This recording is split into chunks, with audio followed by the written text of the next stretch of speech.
tahu dah masa solat, kita biarkan tinggal lama-lama tertinggal solat. Tahu dah kena tutup aurat. Orang kita ni tahu ke kena tutup aurat? Tahu. Tapi yang kamu tak tutup aurat tu kenapa? Tak boleh. Kalau saya tutup aurat, nanti saya susah nak dapat kerja. Kalau saya tutup aurat, nanti kan tak ada orang nak melamar saya. Nanti kalau saya tutup aurat, nanti kan kecantikan ini siapa nak tengok? Inilah hujah-hujah mereka yang sedang buat zalim pada diri sendiri. سنخوض معاركنا معهم وسنمضي جموعا نرذوهم. Tentang satu perjalanan hidup yang kita perlu sampai lepas pada kita hidup di dunia ini, iaitu yang disebut dengan kehidupan di alam barzakh. Satu kehidupan yang perlu kita faham, kerana ramai di kalangan kita nak faham terhadap hidup dunia ini pun orang kita terlampau sibuk dengan belajar, sibuk nak dapatkan kehidupan dunia. Tapi jarang di kalangan kita nak tahu kehidupan bagaimana di alam barzakh. Kerana di hadapan kita ini, Allah tak jadikan hidup kita untuk dunia sahaja, tidak. Tetapi perjalanan hidup kita ni, kita ada 5 alam lagi. Kita ada 3 alam lagi di hadapan kita. Di hadapan kita dipanggil alam barzakh. Satu alam yang kita akan lalui sekejap lagi. Kemudian lepas pada kita hidup di alam barzakh, kita kena hidup lagi di alam yang keempat, dipanggil alam mahsyar. Alam yang dibangkitkan balik kita daripada mahsyar Allah. Kemudian lepas pada kita hidup di alam mahsyar, kita kena hidup lagi di alam yang kelima. Alam kelima dipanggil alam sa'idun aw saqiyun, alam syurga ataupun alam neraka. Perjalanan hidup kita ni, kita baru lepas 2 alam baru. Alam yang pertama dipanggil alam rahim, alam kandungan ibu. Sekarang kita berada di alam yang kedua, dipanggil alam fana, alam yang hancur. Kullu man 'alaiha fan. Semua yang ada atas dunia ni akan hancur. Wa yabqa wajhu rabbika dzil jalali wal ikram. Yang kekal ialah Allah yang mempunyai ketinggian dan kemuliaan. Tiga alam di hadapan kita ni, kita akan hidup sama ada dalam keadaan kita nikmat ataupun kita hidup dalam keadaan diazab. Ni dipanggil alam yang perlu kita lalui di hadapan kita. Sekarang kita dua-dua kita dapat. Di dunia ni kita rasa nikmat pun kita rasa, azab pun kita rasa di dunia ini. Cuma Allah jadikan nikmat dan azab ini liyabluwakum ayyukum ahsanu amala. Aku jadikan nikmat dan azab ini untuk menguji di kalangan kamu siapa yang terbaik amalan dia. Para hadirin sekalian, yang lebih utama pada kitanya, kita kena fikir bagaimana keadaan kita waktu mana kita masuk kubur nanti. Yang ni yang kita kena sentiasa masuk dalam pemikiran kita. Macam mana malam pertama kita di barzakh, macam mana keadaan kita di waktu mana orang dah mula tinggal jenazah kita dalam kubur. Bagaimana keadaan yang kita akan lalui saat ditanya oleh malaikat Munkar dan Nakir nanti. Yang ni kena sentiasa pasak dalam jiwa kita. Yang Rasulullah sallallahu alaihi wasallam sebut, kalau kamu ada persoalan ini dalam hidup kamu, sentiasa kamu hidup dalam keadaan fikirkan keadaan demikian, itu tanda kamu cerdik. Rasulullah sebut demikian. Cerdik hidup ini bukannya cerdik bila kamu ada sijil yang banyak. Cerdik kamu ni bukan kamu mempunyai yang disebut dengan kenderaan yang mewah. Hebat kamu atas dunia ni bukan bila kamu ada dalam hidup kamu ni, kamu memiliki rumah yang besar dan mewah dan seumpamanya. Tak. Semua tu tidak melambangkan kecerdikan kamu. Cerdiknya hidup kita ni bila kita fikir macam mana bila kita menghadap depan Allah. Dalam hidup kita ni, macam mana kita nak boleh lepas azab. Bila kita berjumpa di dalam kubur nanti, kita boleh terlepas daripada pertanyaan-pertanyaan malaikat Munkar dan Nakir. Kita boleh lepas waktu mana bangkit di akhirat nanti, kita boleh berjalan laju daripada mahsyar Allah. Waktu mana sesi soal jawab nanti, bila ditanya oleh kita tentang amalan kita, kitanya masuk dalam syurga tanpa dihisap dan tidak diazab oleh Allah. Yang ni orang yang cerdik. Sehingga kan kita boleh masuk dalam syurga Allah. Sehingga kan Rasulullah sallallahu alaihi wasallam sebut dalam hadis Rasulullah, al-kayyis man dana nafsahu wa amila lima ba'dal maut. Orang yang paling cerdik di kalangan kamu Orang yang sentiasa buat amalan dalam hidup dia untuk lepas pada mati dia. Dan nafsah. Hidup dia ni menyiapkan diri dia untuk lepas pada saat dia menghadap depan Allah nanti. Wal ajiz, dan orang paling bodoh di kalangan kamu ni, kamu tahu siapa? Manittaba'a hawahu. Orang yang hidup melayan hawa nafsunya. Rasulullah mula gambarkan orang yang paling bodoh di kalangan kamu, orang yang hidup layan hawa nafsu dia. Kemudian watamanna 'ala Allah. Kemudian dia letak angan-angan pada Allah. Layan je hawa nafsu ni, kan ramai orang kita kan. Orang tanya, tak pergi dengar kuliah ke malam ni? Oh, malam ni tak boleh, ada open house disebut. Orang tanya pada dia, tak baca Quran ke sekarang? Sekarang tak boleh dah nak baca Quran, sibuk. Kenapa? Yang sibuk sikit dalam hidup ni nak layan WhatsApp, nak baca WhatsApp, nak baca Facebook dan sebagainya. Ni orang yang hidup layan hawa nafsu. Hidup layan hawa nafsu ni, kemudian kita tanya pada dia, kamu tak pergi dengar kuliah, kamu baca WhatsApp, kamu baca Facebook, kamu tak baca Quran, kamu nak jawab apa dia depan Allah nanti? Orang tanya sikit lagi, tanya soalan pada dia, dia akan jawab, aku harap Allah fahamlah aku ni jenis sibuk. Dia jawab demikian. Aku harap Allah fahamlah aku ni jenis tak ada masa dalam hidup.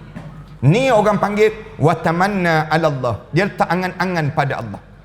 Rasulullah sallallahu alaihi wasallam suruh, ni gambaran orang paling bodoh. Cerdik bila hidup kita ni, macam mana kita nak boleh lepas supaya bila kita masuk dalam kubur kita tersenyum indah menghadap di hadapan Allah. Bila kita menghadap depan Allah, Allah alu-alukan kehadiran kita. Walaupun kita tak terkenal di dunia, walaupun kita tak ada orang sebut pun nama kita, walaupun kita bukan selebriti, walaupun kita ni orang yang tidak dikenali personality tertentu, tetapi bila masuk kubur je, malaikat kenal terus muka kita. Rasulullah sallallahu alaihi wasallam alu-alukan kehadiran kita. Bila kita menghadap bangkit di akhirat, Rasulullah panggil di hadapan khalayak ramai. Allah sebut nama kita di khalayak ramai. Tentang bagaimana orang yang dipanggil oleh Allah untuk masuk dalam syurga Allah tanpa dihisap dan tidak diazab oleh Allah. Ayat ni mesti menjadi titik persoalan yang utama dalam hidup.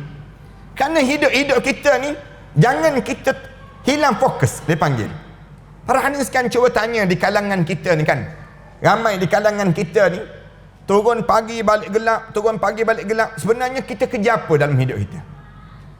Cuba tanya sekali dalam hidup ni, kita turun pagi balik gelap, turun pagi balik gelap ni, kita nak apa? Sampai kita letih dalam hidup ni, mengejar sesuatu. Orang tanya, kerja apa dalam hidup? Kamu nak apa dalam hidup? Dia jawab, nak duit banyak ustaz. Duit biar menjadi banyak. Kita tanya balik, bila duit banyak, kamu dapat apa dia? Dengan duit banyak tadi. Allah muliakan hidup kita ni dengan duit banyak ke? Tak tengok sejarah orang yang duit banyak macam mana? Sejarah bagaimana matinya Saddam Hussein, misal contohnya. Dengan duit dia mati. Sejarah apa dia? Muammar Gaddafi. Sejarah harta benda yang banyak. Kita tengok dalam sejarah Raja Farouk, Raja Mesir, duit banyak. Sehingga kan berus tandas tu dia perbuat daripada emas. Nak sebutnya banyaknya harta benda. Hidup dalam keadaan kaya raya. Habis tu Allah muliakan hidup kita dengan harta benda yang banyak. Kalaulah duit ni menjadi nilai di sisi Allah, mana kaya kita dengan Qarun. Qarun jauh lebih kaya daripada kita kan. Kaya tak kaya Qarun, yang bawa anak kunci gedung kekayaan Qarun sebanyak lebih kurang 400 ekor kuda. Yang bawa anak kunci je baru, bukan bawa harta dia lagi, bawa anak kunci dia. Tapi bagaimana Allah jadikan pada Qarun? Allah tenggelamkan Qarun dalam muka bumi ini dengan harta kekayaan Qarun ini sedalam 70 hasta setiap kali mana terbit matahari. Terbit je matahari, tenggelam 70 hasta dalam muka bumi. Terbit lagi matahari, tenggelam lagi 70 hasta dalam muka bumi. Datang orang Melayu kita, sibuk buat program mencari harta Qarun, dipanggil macam. Elok Qarun tenggelam, kita sibuk cari. Hidup kita ni, kita kerja apa dalam hidup? Ayah-ayah, ibu-ibu, turun pagi balik gelap, turun pagi balik gelap. Nak kerja apa dalam hidup? Cuba tanya sekali dalam hidup kita. Ada yang jawab, saya kejar tahta ustaz. Harta saya tak kejar sangat, saya kejar tahta. Kenapa kejar tahta? Bila saya ada kuasa, dengan saya ada kuasa, saya memiliki benda yang lain. Ramai di kalangan kita kan berebut nak pegang kuasa. Kuasa bukan besar sangat pun. Berebut jadi AJKKKKKK dia panggil. Berebut di kalangan kita. Nak pada kuasa. Hidup ini berkejaran dengan kuasa. Nak pada kuasa. Orang tanya kenapa dengan kuasa? Sampai kita sanggup tak tegur siapa dengan orang tu. Sanggup kita putuskan silaturahim di kalangan kita. Puasa menjadi kejaran dalam hidup. Kita tanya balik, Allah muliakan hidup kita ni bila kita ada jawatan ke? Bila kita jadi GM pada satu syarikat, maka kita jadi mulia. Bila kita jadi CEO pada satu company yang besar, maka kita jadi mulia. Bila kita jadi yang berhormat, maka kita ingat kita jadi mulia. Bila kita jadi yang amat berhormat, kita ingat kita akan jadi mulia di sisi Allah. Tak.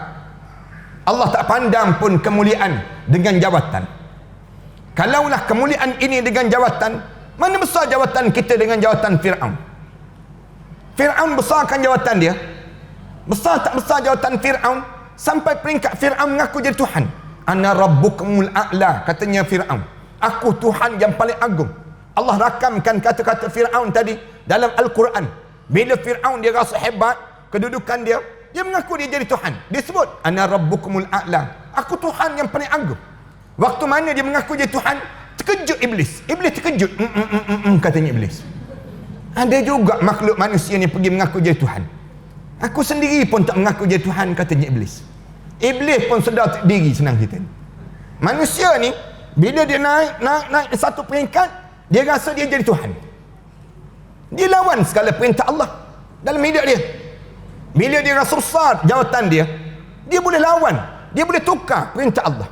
Allah kata haram, dia kata aku kan besar daripada Allah, aku boleh tukar yang haram jadi halal.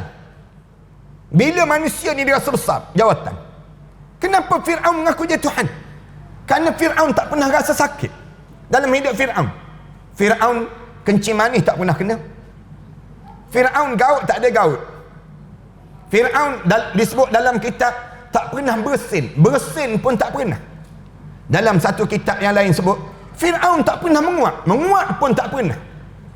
Kita ni cuba tunggu kejap-kejap lagi. Tunggu sikit-sikit lagi je menguap terus tak kena gaya. Tapi orang tanya kenapa tak menguap? Lawan Fir'aun sekali ustaz dia sebut. Nak lawan Fir'aun dalam hidup. Hidup kita ni kita kejar apa? Dalam hidup. Ada yang jawab, saya ustaz harta tak kejar, tahta tak kejar. Habis kamu kejar apa? Kejar rupa ustaz. Yang ketiga ni, orang kita sibuk mengejar rupa. Tak nak jadi tua. Tua tak nak. Tak nak sanggup makan pil anti penuaan. Tua juga dia. Orang kita sanggup untuk nak jaga muka, pakai lotion anti kedutan. Kedut juga dia. Dalam hidup ni, cuba nak dapatkan perkara demikian. Terlampau obses dengan kecantikan. Yang perempuan sibuk nak jadi muka cantik kan. Sibuk dia nak muka jadi putih dengan kuputih dia. Yang perempuan sibuk dengan nak memutihkan muka. Muka putih dengan hitam legam dia panggil. Yang lelaki sibuk nak berbadan sado. Berbadan sado. Sado ni tahu makna apa dia? Sasa bodoh dia panggil demikian. Nak berbadan sado, rela tak makan nasi. Makan telur 21 biji sehari. Rela tak datang sembahyang berjemaah. Tak datang sembahyang berjemaah. Kenapa? Nak main gimnasium, nak betulkan badan. Pukul 12 tengah malam main bola futsal lagi. Pukul 1 pagi main futsal lagi. Kamu nak sembahyang subuh pukul berapa dalam hidup kamu? Cuba tanya anak-anak Melayu kita, anak-anak muda Islam kita yang sibuk main futsal pukul 1, pukul 2 pagi. Kamu nak bangun subuh pukul berapa dalam hidup kamu? Tak payah tanya tentang soal nak bangun tahajud pukul berapa. Nak tanya tentang bangun sembahyang subuh pun cukup dalam hidup kamu. Hidup ini terlampau leka dengan demikian. Islam datang, Islam tunjuk hidup ni jangan kejar harta.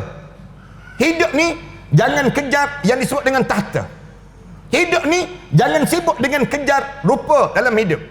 Tapi hidup ini kejar syurga. Hidup ni biar dapat syurga. Jangan kita mati, tiba-tiba kita masuk dalam kubur, terus kita menjadi hina-dina terus. Untuk apa kita hidup? Harta benda banyak, jawatan besar, kedudukan hebat, masuk kubur, masuk neraka terus. Tak ada manfaat langsung dalam hidup demikian. Cuba kita fikir logik kita ni kan. Jawatan hebat di dunia. Besar kedudukan kita. Orang semua ikut ngaruh kita. Orang semua dengar kata kita.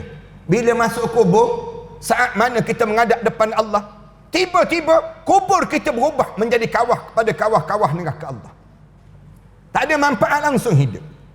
Hidup ni biar bermanfaat. Manfaat apa dia? Ringankan azab. Ringankan azab biar kita mendapat nikmat yang disebut dengan syurga Allah. Macam mana nak suruh dapat syurga Allah ini?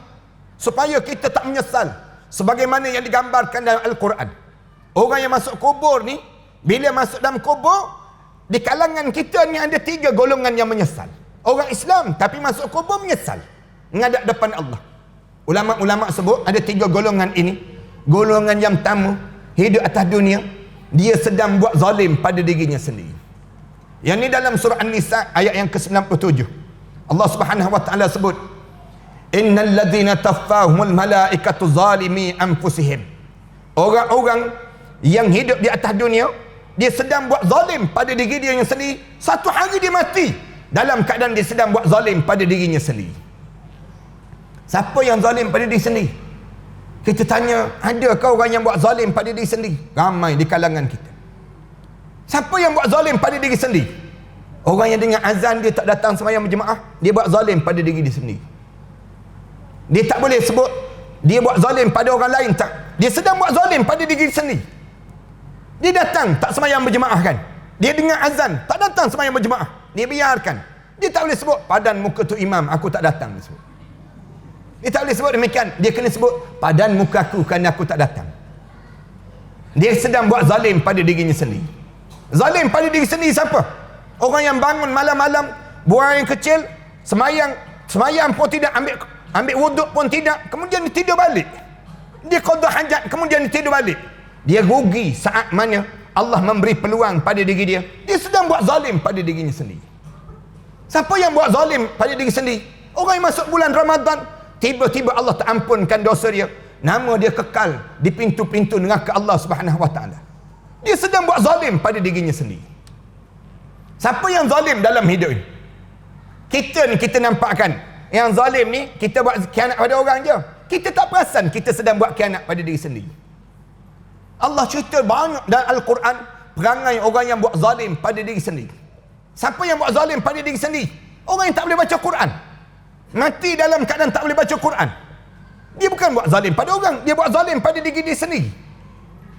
Dia tak boleh sebut aku tak boleh baca Quran, tak apa dia sebut. Jangan risau. Tak, kita kata bila kamu tak boleh baca Quran, kamu sedang buat zalim pada diri kamu sendiri. Tuan-tuan, kalau tuan-tuan tak boleh baca Quran, tuan-tuan pastikan umur tuan-tuan panjang-panjang dan tak mati-mati, tuan-tuan. Tuan-tuan jangan mati saat mana tuan-tuan tak boleh baca Quran. Kalau tuan-tuan mati di saat mana tuan-tuan tak boleh baca Quran, tuan-tuan masuk dalam kubur, confirm tak lepas menghadap depan Allah. Tak lepas, tuan-tuan. Tak percaya, cuba try mati, tak percaya. Nak tengok lepas ke tak lepas. Masuk kubur je, malaikat tanya terus. Quran boleh baca? Quran boleh baca? Tak boleh, malaikat. Quran tak boleh baca? Tak boleh. WhatsApp boleh? Dia jawab. WhatsApp boleh baca, Quran tak boleh baca. Jangan mati, saya nak sebut. Dengar penduduk Seri Baiduri ke apa ni? Saya nak sebut orang kawasan ni, siapa yang mati dalam keadaan tak boleh baca Quran, masuk dalam kubur, confirm tak lepas menghadap depan Allah. Mereka masuk dalam kubur je, mereka tanya terus. Qalu fi ma kuntum. Kenapa kamu mati macam ni? Kenapa kamu ni? Orang lain semua boleh lancar, boleh baca Quran. Kenapa kamu mati tak boleh baca Quran? Budak yang umur 9 tahun, 7 tahun, 30 juzuk Al-Quran dalam kepala dia. Kan kita tengok budak Indonesia tu kan, yang duduk atas kerusi roda, tangan lumpuh, kaki lumpuh, otak dia pun lumpuh. Tiba-tiba sebut Quran, dia boleh sebut ayat mana, muka surat berapa, kemudian baris mana, dia boleh sebut semua sekali. Tak malu kita dengan dia. Budak yang umur 7 tahun, kalau tak malu pada budak tu pun, malulah pada bolpen yang boleh baca Quran tu. Kan ada kan bolpen sekarang kan, tunjuk je keluar suara sekarang kan. Bolpen yang boleh baca Quran. Kamu ni orang ke bolpen kamu ni? Nak sebutnya dalam hidup kita, malu kat yang tu pun tak apa dah. Menunjukkan apa dia? Kamu ni sedang buat zalim pada diri kamu sendiri. Kamu sedang mengazabkan diri kamu. Mengazabkan diri ni maknanya apa dia? Kamu sedang buat zalim pada diri kamu sendiri. Bila masuk kubur, mereka tanya terus, qalu fima kuntum, kenapa kamu mati macam ni? Dia jawab, qalu kunna mustad'afina fil ard. Malaikat, kami di kalangan orang yang lemah di atas dunia dahulu. Malaikat tak sempat, malaikat sibuk atas dunia dahulu. Malaikat tanya balik, qalu alam takun ardullahi wasi'ah, tidakkah Allah telah jadikan bumi ini luas untuk kamu? Fatuhajiru fiha, susah sangat ke kamu nak cari orang-orang alim tumpang ilmu dengan mereka tersebut?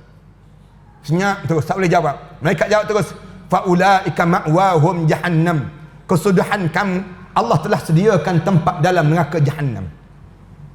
Wasa'at masirah, seburuk-buruk tempat yang Allah telah sediakan untuk diri kamu. Kalau tuan-tuan ada masa, tuan-tuan senaraikan kezaliman diri sendiri, orang yang buat zalim pada diri sendiri banyak sangat. Kita ni bukan orang lain buat khianat pada kita dahulu, kita yang buat khianat pada diri kita sendiri. Ada dalam hidup kita ni, kita nak betulkan diri. Kita biar je diri kita ni, biarkan diri kita ni membuat dosa. Inilah kezaliman yang besar yang sedang kita je mengazabkan diri kita sendiri. Tahu dah masa solat, kita biarkan tinggal lama-lama tertinggal solat. Tahu dah kena tutup aurat. Orang kita ni tahu ke kena tutup aurat? Tahu. Tapi yang kamu tak tutup aurat tu kenapa? Tak boleh. Kalau saya tutup aurat, nanti saya susah nak dapat kerja. Kalau saya tutup aurat, nanti kan tak ada orang nak melamar saya. Nanti kalau saya tutup aurat, nanti kan kecantikan ini siapa nak tengok? Inilah hujah-hujah mereka yang sedang buat zalim pada diri sendiri. Mereka bukan tak tahu, mereka tahu. Nak sebutnya, dia sengaja buat benda yang dilarang oleh Allah. Orang kita dia tahu ni dosa, tapi dia buat juga. Kenapa dia buat juga? Dia sedang buat zalim pada diri sendiri. Dia tak buat zalim pada Allah, tak. Dia sedang menzalimi diri sendiri. Banyak dalam hidup kita ni kita buat dosa, yang kita tahu perkara tersebut dosa, tiba-tiba kita biarkan demikian. Bila masuk dalam kubur, masuk saja, malaikat hadap je muka kita, dihadap muka ke kiblat tu, orang buka muka kita je, bau tanah depan muka kita. Dengar ni suara bawah telinga ni, selamat datang wahai hamba Allah, sekejap lagi kamu akan lihat bagaimana aku akan lakukan pada kamu sebentar lagi. Orang tutup jalian lahat kita tu, tutup jalian lahat kita ni, bunyi tanah-tanah yang turun tu, tanah yang turun, bunyi tu tutup satu-satu, kemudian bunyi duk. Mula orang mula tinggalkan telapak kaki yang 3 langkah yang terakhir tu, malaikat dengarkan pada kita, dengar tu, orang dah tinggal dah kubur kamu. Saat itu mulut sebut apa dia? Qala rabbirji'un, Tuhanku berilah peluang untuk aku kembali hidup ya Allah. Kenapa nak hidup balik? Kerana tengok tu azab di hadapan.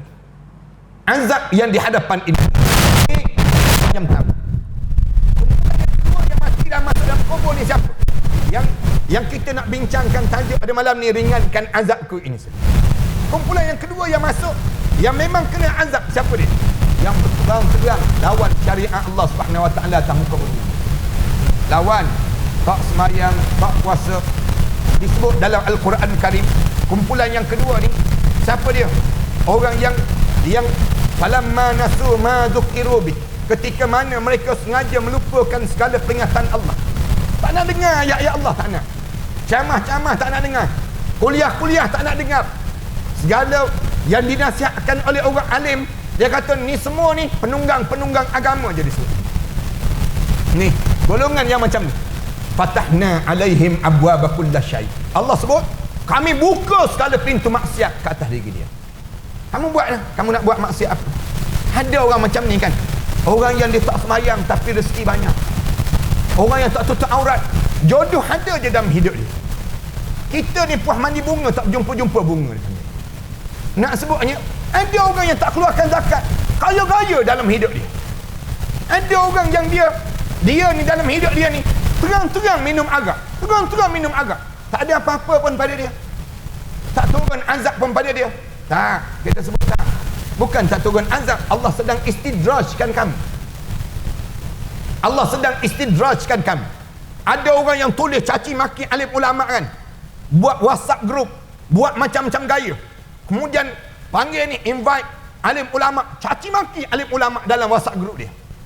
Orang macam ni kita kata senang je dia hidup kan, tak ada apa-apa pun. Dia hidup dia caci maki alim ulama. Kerja dia tiap-tiap hari ni mencaci, mengata kata macam-macam gaya pada para alim ulama. Ambil upah pula tu, ambil upah daripada musuh-musuh Islam untuk menghina Islam ini sendiri. Allah sebut apa dia? Fatahna alaihim abwaaba kulli syai. Kami buka segala pintu maksiat yang dia nak. Buatlah kamu. Kami nak tengok setakat mana kamu boleh buat. Kamu buat dalam hidup kamu. Sampai bila? Hatta iza farihu bima utu. Sehingga dia rasa gembira dengan maksiat yang dilakukan dalam hidupnya. Dia rasa berjaya. Berjaya dah kami. Kerana kami dah berjaya. Tengok ni. Kami, orang lain sembahyang hajat banyak mana pun, kami tak sembahyang hajat pun, kami diberi kejayaan. Orang yang sembahyang hajat tak kena apa-apa, tengok, tak ada apa-apa pun. Tak, kata sebentar. Tak. Fatahna alaihim abwaaba kulli syai. Allah sedang buka segala pintu maksiat yang dia nak buat. Buat. Sampai bila? Hatta iza farihu. Sehingga dia rasa gembira sungguh dengan maksiat yang dia buat. Akhaznahum baghtatan. Kami rentak nyawa dia dalam keadaan mengejut. Fa izahum mublisun. Di waktu itu dia masuk dalam kubur tercengang-cengang menghadap di hadapan Allah Subhanahu.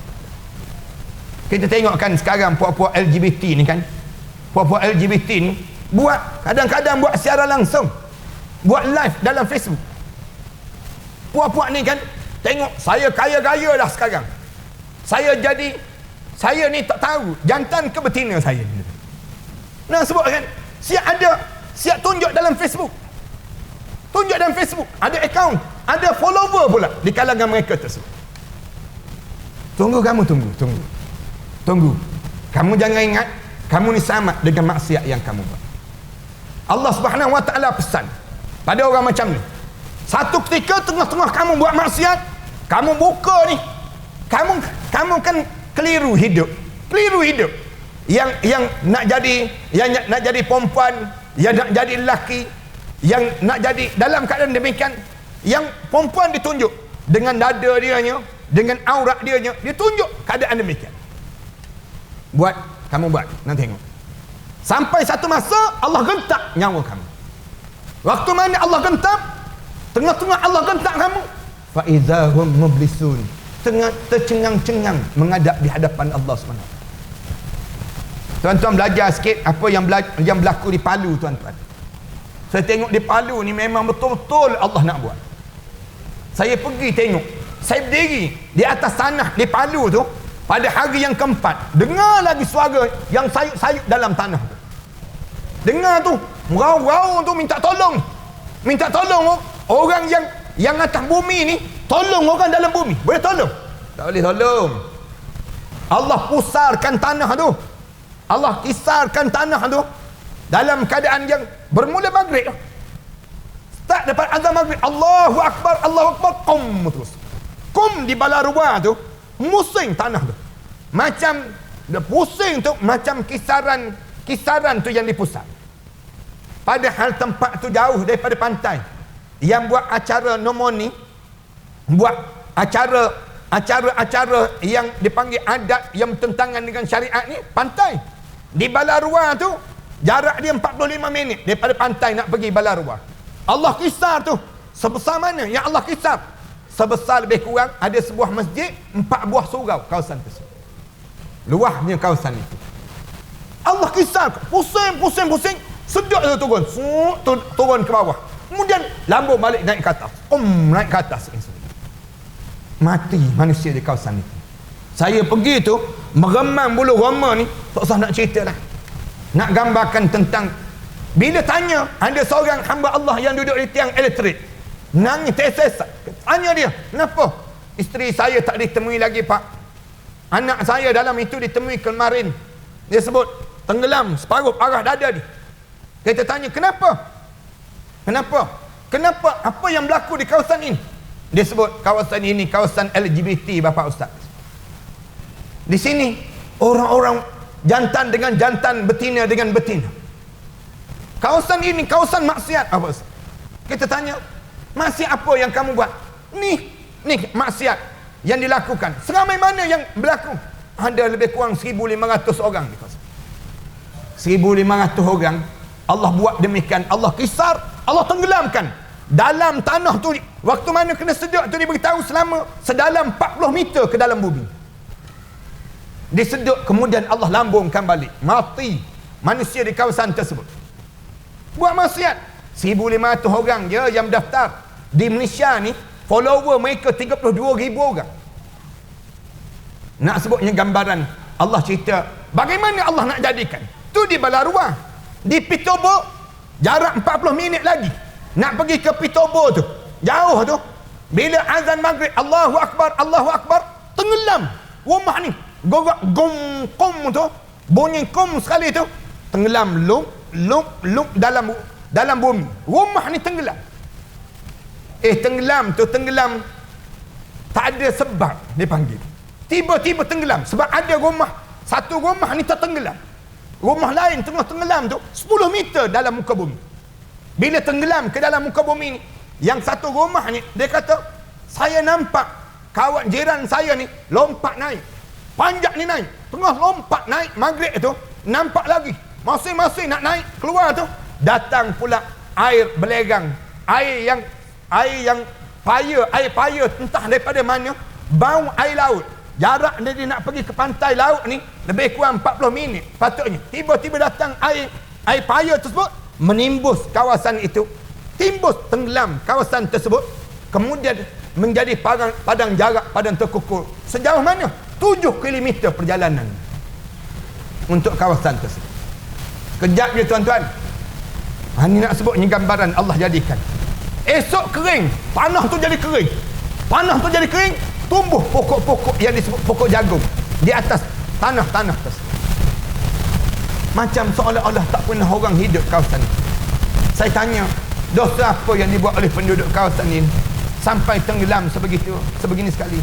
Dia jawab, di kawasan ini Bapak Ustaz, dia sebut kawasan ini kawasan berjudi macam Las Vegas. Di kawasan ini berjudi je orang kawasan ni, berjudi, berzina, minum arak menjadi biasa. Orang Islam ni orang Islam. Allah tenggelamkan sekaligus dalam satu masa, dalam keadaan serentak, di mana Allah jadikan tsunami, Allah jadikan pusaran tanah, kemudian Allah tenggelamkan mereka dalam muka bumi. Di Palu tuan-tuan, anda pergi tengok, Allah kesian tengok. Allah sajalah yang tahu suasana yang berlaku, yang mereka lakukan itu. Nak gambarkan, bila Allah buka peluang, jangan ingat maksiat tersebut yang kita buat tadi diredai di sisi Allah. Ini kumpulan yang kedua. Masuk dalam kubur tu tercengang-cengang, bagi tahu pada Allah, ya Allah, bagi peluang hidup balik ya Allah. Kumpulan yang ketiga, alim ulama sebut siapa? Yang masuk dalam kubur, pandang kanan, pandang kiri, belakang depan, tiba-tiba tengok amalan kosong menghadap di hadapan Allah. Tuan-tuan, yang ni paling bahaya. Masuk kubur je, pandang belakang, pandang kiri kanan, tak ada amalan. Tak semayang ke? Semayang. Tak puasa ke? Puasa. Tak zakat ke? Zakat. Tapi kenapa yang begini tak ada amalan ni? Kenapa jadi demikian? Allah sebut dalam surah Al-Kahfi, "Qul hal nunabbi'ukum bil akhsarina a'mala alladhina dhalla sa'yuhum fil hayatid dunya wa hum yahsabuna annahum yuhsinuna sun'a." Sebut, wahai Muhammad, orang di kalangan umat kamu yang bila dimasuk dalam kubur, akhsarina a'mala, kosong amalan menghadap depan Allah. Kenapa kosong amalan? Alladzina dhalla sa'yuhum fil hayatid dunya. Puncanya dia membiarkan perjalanan hidup dia sesat sepanjang hidup di atas dunia. Wa hum yahsabuna annahum yuhsinuna sun'a. Mereka sangka amalan mereka itu amalan yang terbaik di sisi Allah. Tapi ulaika habitat a'maluhum fid dunya wal akhirah. Mereka ini dihancur lebur amalan-amalan mereka, kosong amalan di dunia maupun di akhirat Allah Subhanahu wa taala.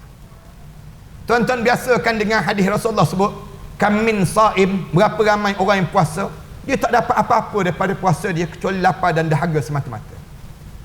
Biasakan kita dengar hadis Rasulullah sebut, kam min qaim, berapa ramai orang yang bangun tahajud malam, dia tak dapat apa-apa daripada pahala daripada tahajud malam, illa ta'ab wa nasab, kecuali letih dan dahaga semata-mata. Punca amalan tidak diterima di sisi Allah ni punca apa? Ulama jawab, kerana dia tak jaga 3 benda. Tak jaga 3 perkara. Masuk dalam kubur, tiba-tiba dia rosak 3 benda ni. Yang pertama, rosak keyakinan dengan Islam. Tak percaya dengan Islam. Orang kita ni lagi tua, lagi yakin dengan sekularis. Lagi tua, lagi terlibat dengan Syiah, ajaran sesat. Dia tak yakin dengan Islam. Lagi tua, lagi tolak Islam. Padahal kita ni orang Islam. Kenapa kita tolak Islam? Patutnya kita ni lagi berumur, lagi berusia, lagi terima Islam. Pelik orang kita ni. Lagi tua, lagi tolak Islam. Lagi berumur, lagi kita tak terima Islam. Takkanlah semua benda nak dengan Islam disebut demikian. Kita jawab, bila kita Islam, semua benda kita kena dengan Islam. Ekonomi kita ekonomi Islam. Sosial kita sosial Islam. Politik kita politik Islam. Kemudian kebudayaan kita kebudayaan Islam. Pendidikan kita kena pendidikan Islam. Semua benda dalam hidup dengan Islam. Ma farratna fil kitab min syai'. Allah tak pernah tinggal pun satu pun amalan yang tidak disebut dalam Al-Quran. Semuanya Allah Subhanahu Wa Taala sebut dalam hidup. Jangan kita juzuk-juzukkan. Saya terima Islam dalam bab ini saja. Dalam bab ni saya tak boleh terima Islam. Tak boleh. Bila sebut Islam, udkhulu fis-silmi kafah. Masuklah Islam semua sekali. Jangan beriman separuh dan kufur separuh yang lain. Semua benda dalam hidup kita dengan Islam. Bila masuk dalam kubur, akhsarina a'mala, kosong amalan. Bila kita sesat, yang pertama, pergi yakin selain daripada Allah dalam hidup ini. Tak boleh nak mengucap. Bila nak mati ni, bila nak menghadap depan Allah, tiba-tiba syaitan datang menyamar menjadi arwah ayah. Syaitan menyamar menjadi arwah ayah ni. Anakku, jangan mati dalam Islam ya. Ni abah ni. Abah yang pernah membesarkan kamu waktu mana kamu kecil dahulu. Anakku, matilah kalian dalam Yahudi, kerana abah mati dalam Yahudi dahulu. Kemudian jawab lagi, kita cuba mengucap juga, syaitan menyamar menjadi arwah ibu kita pula. Ni dalam hadis Rasulullah cerita ni, syaitan menyamar menjadi arwah ibu, goyang buah dada ni. Anakku, jangan mati dalam Islam ya. Matilah sama dengan ibu. Buah dada ni pernah menyusukan kamu waktu mana kamu kecil-kecil dahulu. Anakku, matilah kamu dalam Kristian, kerana ibu mati dalam Kristian. Tuan-tuan, syaitan hulu kelang ni tuan-tuan, dia tak sebut mati dalam Yahudi. Syaitan kat sini dia tak sebut mati dalam Kristian. Dia tak sebut. Tak percaya, dekat nak mati nanti syaitan akan sebut apa dia? Syaitan akan sebut, anakku, matilah kamu dalam Islam liberal, dia sebut. Anakku, matilah kalian dalam Islam sekular, dia sebut. Anakku, matilah kalian dalam Islam nasionalis. Kita dengar Islam juga ni, mati je lah, kita sebut.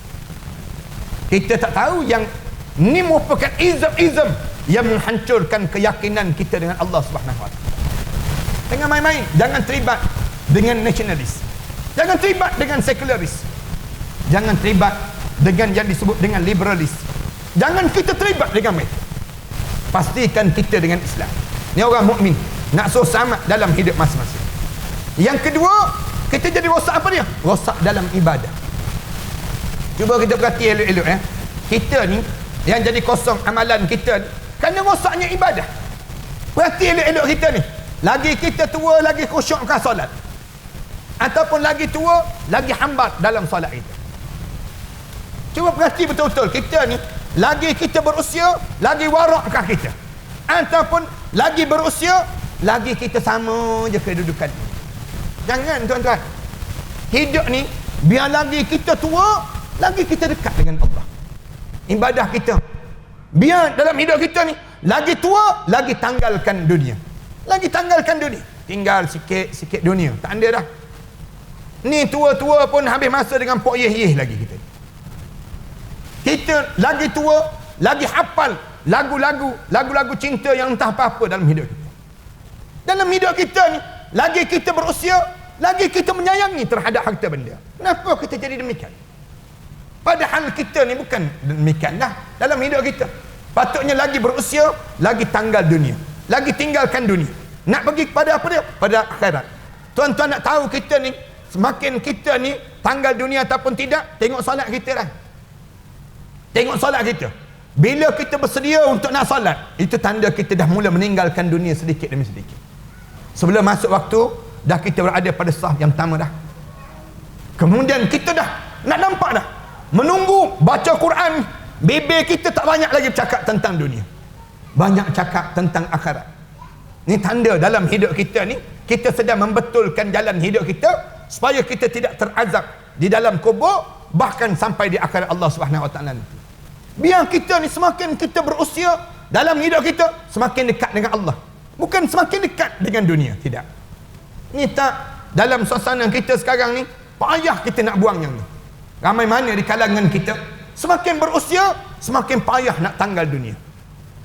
Simpan harta. Nak bersedekah payah lah dalam hidup kita. Kita simpan untuk siapa? Kita simpan untuk apa lagi? Orang tanya pada dia, kamu simpan harta ni untuk siapa? Saya simpan harta untuk bekalan hari tua, Ustaz. Kita tanya, sekarang tak tua lagi ke? Baru nak tua, dia jawab. Baru nak tua. Habis tu, kamu nak guna untuk apa bila dah tua? Simpan untuk tua. Bila kita dah tua, kita guna ke? Kita tak guna juga. Ramai mana orang kita bila dah pencen, balik kampung buat rumah besar kan. Siap je rumah besar. Untuk apa rumah besar lagi di saat mana dia sudah berusia? Ramai mana dah orang yang rumah besar sedang mengeluh sekarang, sedang mencari kontraktor untuk mengecilkan balik rumah dia. Ramai mana rumah besar-besar ni ada ni kan, semua mengeluh, anak-anak tak ada nak tinggal dengan dia. Rumah dia jadi sunyi je. Tuan-tuan tengok rumah-rumah besar yang ada ni kan, rumah besar ni dia suka bila mula-mula masuk je. Bila dah lama dah dia hidup dalam rumah tu, dia rasa rumah ni banyak hantu je dia sebut. Tuan-tuan tanya orang rumah besar, kebanyakan orang rumah besar dia kata rugi je buat rumah besar. Bila dia dah berusia, anak-anak tak tinggal dengan dia. Yang dia tinggal dia dua orang je, berkelip-kelip dalam rumah. Nak sebut je dalam rumah dia, pasang lampu satu dah. Dulu meriah je rumah dia dengan lampu-lampu. Sekarang tak ada dah. Nak lampu banyak sangat kan bayar bil banyak pula dia sebut.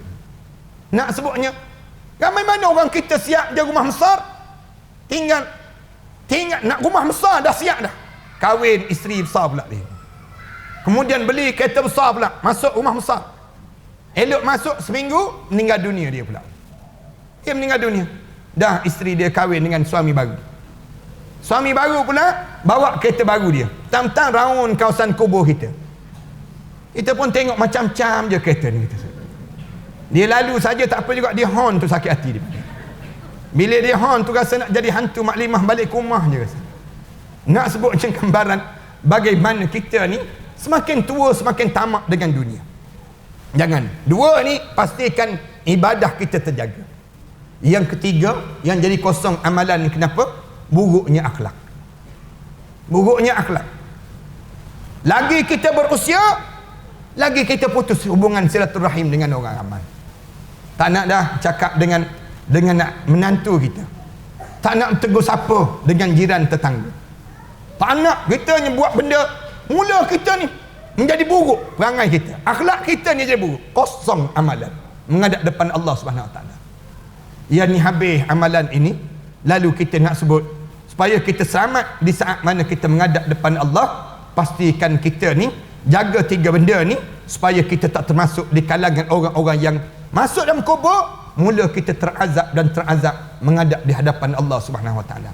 Saya rasa sekadar inilah cukuplah kita ni malam yang baik ini, kerana besok tuan-tuan akan meneruskan lagi kehidupan kita dengan amalan-amalan kita. Saya sekadar sebut membuka sikit ruang-ruang lepas pada hari raya kita ni dalam suasana masyarakat kita ni kan, selagi mana tak habis sebulan ni tak habis beraya dia panggil kita. Jadi oleh demikian kita suasana kita sekarang ni pun kita saling ingat mengingati Rasulullah sallallahu alaihi wasallam sendiri bila masuk Syawal, Rasulullah perang pada 7 Syawal. 7 Syawal tu perang dah. Kita ni 7 Syawal baru mula nak beraya balik kita ni. Ia menyebabkan kita ni tak tahu dah. Perang dengan suasana diri kita nak membentuk pribadi keluarga kita dan sebagainya. Mudah-mudahan Allah jadikan kebaikan pada malam yang baik ini. Terima kasih di atas jemputan tuan-tuan Mudah-mudahan Allah jadikan pertemuan ini pertemuan yang akan ditemu lagi pada masa-masa yang akan datang nanti insya-Allah. Dan semua yang hadir pada malam ni di kalangan ahli syurga Allah Subhanahu wa taala insya-Allah. Mudah-mudahan kita di kalangan demikian. Aku qouli hadza wa astaghfirullah li wa lakum. Assalamualaikum warahmatullahi taala wabarakatuh. Tuan-tuan, sebelum kita berdoa ni, kat luar nanti ada satu kitab, saya karang kitab persiapan menjelang kematian. Bila kita dekat nak mati, amalan apa yang perlu kita buat? Kitab ni ada satu doa pada muka surat 47, doa yang diajar oleh Rasulullah kepada orang yang dekat nak mati. Sahabat-sahabat bila dekat nak mati, Rasulullah sebut pada Abu Hurairah, kamu nak tak satu doa? Kamu tahu gaya-gaya kamu dekat nak meninggal dunia, doktor bagi tahu penyakit kamu ni membawa kematian, kamu ni sendiri baca doa ni. Bila kamu baca doa ni, Rasulullah kata, kamu baca doa ni, kamu meninggal dunia dengan penyakit kamu lalui tersebut. Tempat kamu dalam syurga Allah, dan Allah haramkan jenazah kamu daripada dihumban ke dalam api neraka Allah Subhanahu wa taala. Abu Hurairah tanya, apa dia ya Rasulullah? Rasulullah sebutlah doa ni. Rasulullah ajar pada Abu Hurairah. Abu Hurairah ajar sahabat-sahabat. Waktu mana saya belajar di Mesir dahulu, guru saya nya dia sebut, kamu baca doa ni, aku baca kamu ikut. Katanya guru saya pun ikut, kami pun ikutlah. Kemudian habis dibaca doa tu, dia sebut, aku ijazahkan doa ini pada kalian semua. Kami pun jawab, kami terimalah doa ini. Malam ni saya nak baca juga doa yang diajar oleh Rasulullah ini. Habis daripada doa ni, jemaah sekalian, saya sebut, saya ijazahkan doa ini pada jemaah yang hadir pada malam ni. Jemaah jawab, kami terimalah doa ini. Boleh Mudah-mudahan kita dapatlah sanad kita sampai pada Rasulullah sallallahu alaihi wasallam. Saya baca, tuan-tuan ikut doa ni. La ilaha illallah yuhyi wa yumit wa huwa hayyun la yamut wa subhanallah rabbil ibad wal bilad walhamdulillah hamdan katsiran tayyiban mubarakan fih ala kulli halin. Allahu akbar kabira kabiran kibriya Rabbina wa jalalatuhu wa qudratuhu bikulli makanin. Allahumma in kunta amrattani litaqbida ruhi fi awwali maradi hadha faj'al ruhi fi arwahi man sabaqat lahum minkal husna wa ba'idni minan nar kama ba'adta awliya'aka alladzina sabaqat lahum minkal husna. Amin ya rabbal alamin. Saya ijazahkanlah doa ini pada semua jemaah yang hadir pada malam ini. Jemaah sekalian, kitab ni saya sebelum lepas pada itu saya karang kitab ni. Ud'u ni maknanya berdoalah padaku. Dalam ni semua himpunan doa-doa daripada Al-Quran Karim. Start daripada Fatihah sampai kepada minal jinnati wan nas. Ini doa yang saya kumpul, saya dengan orang rumah saya kumpulkan balik. Kemudian tuan-tuan amalkan, cuba baca doa-doa segini. Dalam hidup kita ni banyak doa-doa yang kita perlukan. Dalam ni kami kumpulkan, kemudian kami susun balik doa-doa ni, dan kami namakan kitab ini Ud'uni. Doalah kepada aku. Allah Subhanahu wa taala sebut, Ud'uni astajib lakum. Kamu semua berdoalah padaku, aku akan mustajabkan permohonan kamu tersebut. Kami susun balik daripada susunan ini sendirilah. Saya karang kitab ni kerana saya bangunkan sekolah tahfiz, tuan-tuan. Belakang saya ni ada lebih kurang 5 buah sekolah tahfiz yang saya bangunkan di Shah Alam, di Pahang, kemudian saya bangunkan di Kelantan, di Pulau Langkawi dan juga di selatan Thailand. Selatan Thailand tu asalnya pelajar 22 orang je. Sekarang ada lebih kurang 500 lebih pelajarnya. Macam mana cara saya tanggung pelajar tersebut? Saya suruh mereka berlebah lebah tersebut hasilkan madu. Madu tersebut mereka letak depan mereka. Kemudian mereka bangun tahajud malam-malam, mereka berdoa pada Allah. Kemudian mereka hantar ke Shah Alam. Saya gunakan untuk perubatan Islam. Orang yang kena sihir, saya kata minum air madu. Minum air madu tu muntah, keluar benda yang pelik-pelik tu badan. Ada yang kena kencing manis teruk, dia minum madu. Saya campurkan dengan minyak zaitun dan habatus sauda dalam bentuk kapsul. Turun kadar gula dalam darah dia. Ada yang kena, saya pernah kena batu karang sekali. Minum air madu, keluar batu karang tersebut.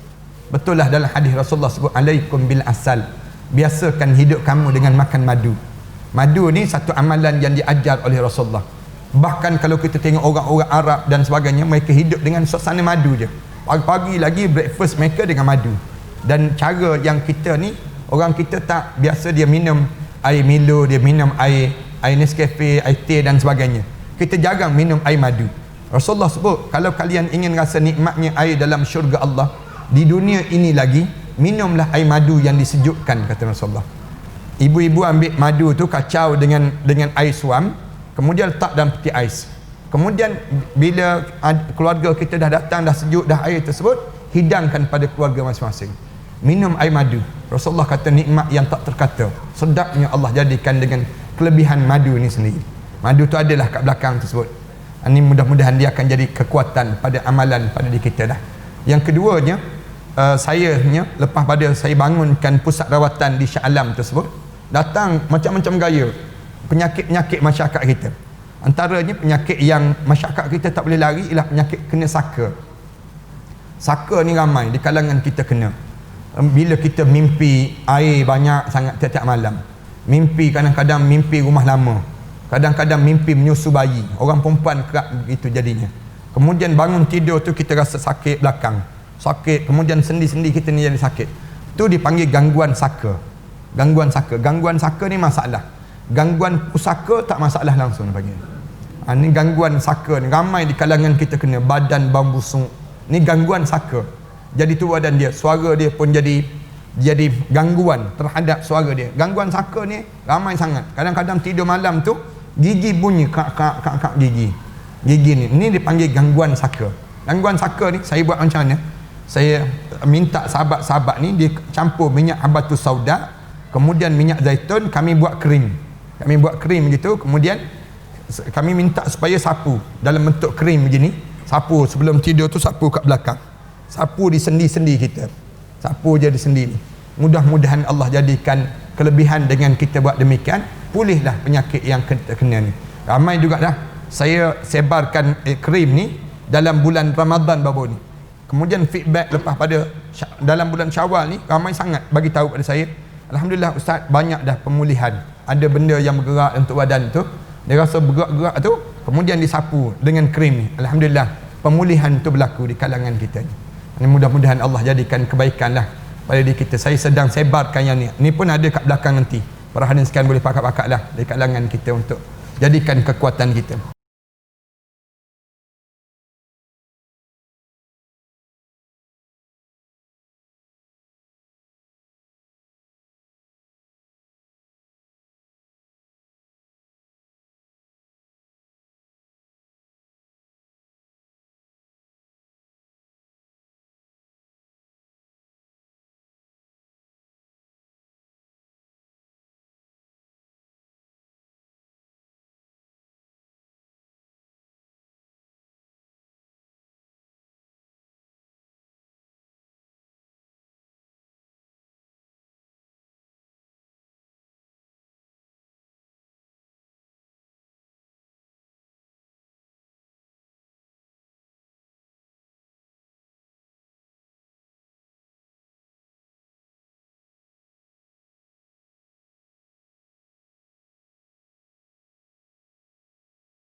Bismillahirrahmanirrahim. Alhamdulillahirabbil alamin.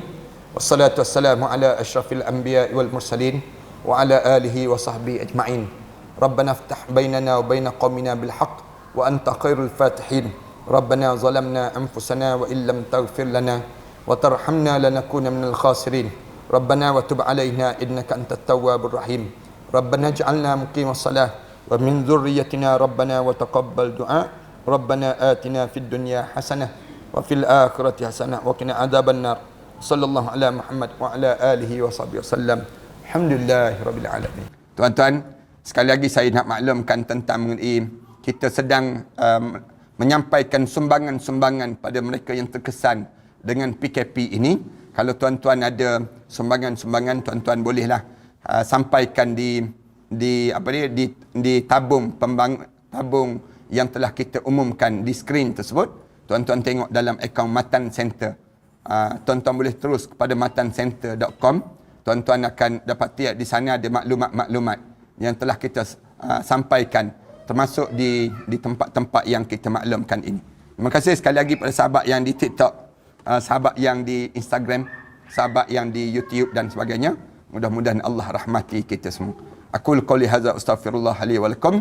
Wassalamualaikum warahmatullahi ta'ala wabarakatuh. خذوا معاركنا معهم وسنمضي جموعا نردعهم ونعيد الحق المغتصب وبكل القوة ندفعهم وبكل القوة ندفعهم بسلاح الحق البتار سنحرر أرض الأحرار ونعيد الطهر إلى القدس من بعد الذل وذا العار من بعد الذل وذا العار سنخوض معاركنا معهم وسنمضي جموعا نردعهم ونعيد الحق المغتصب وبكل القوة ندفعهم وبكل القوة ندفعهم وسنمضي ندك معاقلهم بدبيل دام يقلقهم وسلا إله إلا الله محمد رسول الله عليه صلاة الله وآله والأحبة لا إله إلا الله محمد رسول الله